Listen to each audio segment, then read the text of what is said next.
फुलजी station में भी हथरादू महांगाई ऐं अटो 150 किलो थियण खां पोइ ग़रीबनि जूं दाहूं।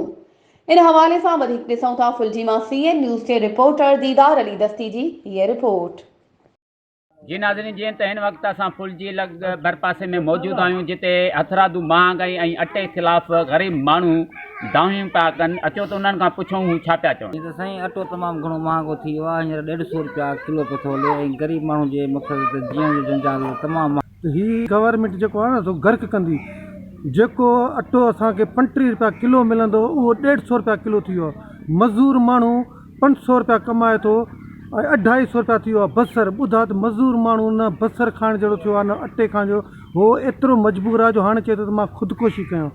माण्हू गरीब माण्हू परेशान आहिनि ऐं ख़ुदकशी ते मजबूर ख़ुदकशी करण ते मजबूर आहिनि। ऐं साईं असां पहिरियां त पंहिंजी सिंध गवर्नमेंट खे चवंदासीं तो तमामु नाजाइज़ी करी आहे, ग़रीबनि सां तमामु नाहक आहे। ऐं जीअं त तव्हां पाण ॾिसी रहिया आहियो त अटो 150 रुपया किलो आहे। मज़दूर माण्हू 500 रुपया कमाइण वारो हो अटो वठंदो या ॿियनि बि अखराताजनि खे मोह ॾींदो।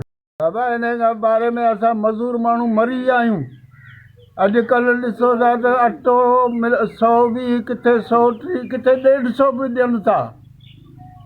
बसर 200 खां किलो हेठि लहे ई कोन थो। असां ग़रीब माण्हू काॾे वञूं, आला अख़्तियार वारनि खे चऊं था त कुझु वाहिर कयो असांजी। असां ग़रीब माण्हू बचिड़ियार माण्हू असां छा कयूं। असां ग़रीब माण्हू तमामु महांगो थियो आहे। असां ग़रीब मजबूर माण्हू आहियूं। असां ख़ुदकशी करण लाइ बि तयारु आहियूं। अलाह रा ख़ुदा खे मञो, कुझु रहम कयो। असां फुलजी ऐं भरपासे जे रवासियुनि जा व्यूज़ ॿुधा त इन्हनि जो चवणु आहे त हिन वक़्तु जेका हथरादू महांगाई आहे ऐं अटो जेको 150 रुपया किलो हले पियो, ग़रीब माण्हू इंतिहाई परेशान आहे, ख़ुदकुशी करण ते मजबूर आहे।